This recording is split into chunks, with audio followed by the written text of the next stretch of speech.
To my YouTube channel.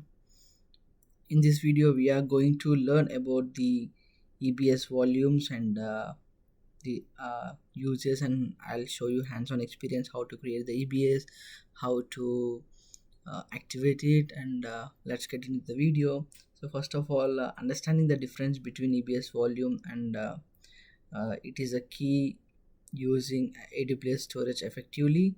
So think of an AWS volume as the active working hard drive for your EC2 instance. So the primary uses of EBS volumes are the boot drive. Every EC2 instance need a root EBS volume to boot the operating system like Windows or Linux.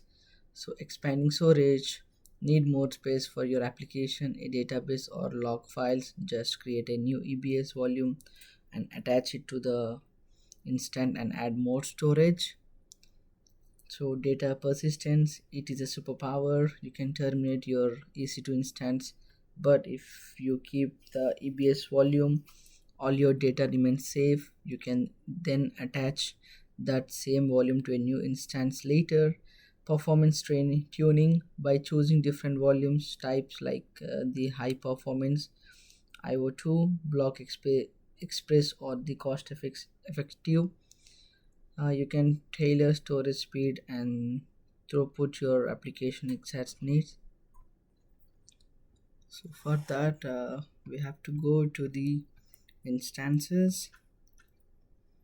So already we have an instance created. Just click on this, then you can see whatever specifications you have. So now if you go and scroll down, you can see some details, status and alarms, monitoring, security, networking, storage and tags. So these are the details for the instances. So you can see who is managed, and let's go into the storage very quickly. So here you can see the root device name and then you block devices. So devices, and you can see the volume ID, device name, and how much size, how many gigabytes it's using, and volume state, it is in use, and any is it attached to any instances, so it is attached. So these type of things you can see here. Then if you click on this link, 1 second.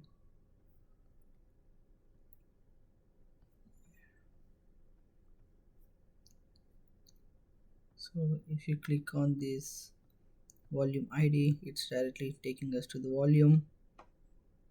Now you can just see what are the things happening here.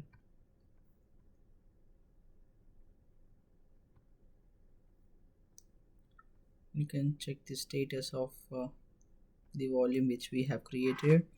So it has the HTTP type and the created date and time and source. It has like couple of things here. So now we are going to create a new volume. So for that, just go scroll up and just create volume, and it will ask you how many gigabytes you want to use. I'm just using the general purpose as default and size. So, and also you have to choose which time zone, because we are in like I'm using from Ohio, United States, so it's US East 2, so that I have to put it here. So this is the default one, and just create. Yeah, a new volume has been created successfully. We'll get a pop-up message. Then you can give your names. This is my before one. For that,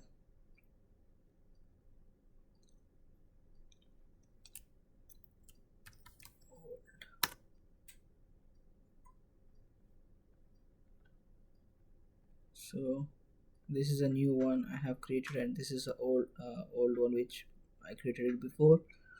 So if you want to access to volumes, no need to go to instances or somewhere else, just you scroll down, you can see directly. If you go back again to the dashboard, you can see directly the volumes. Go to the volumes and you can see you can have access directly to the volumes, so same as instances.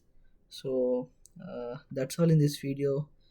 In this video we have learned about how to create the volumes and what are the specific in the volumes, and in the next video I'm going to teach you more about the hands-on experience on the AWS console. Thank you so much for watching. If you like this content, please do like, share and subscribe to my channel. Thank you.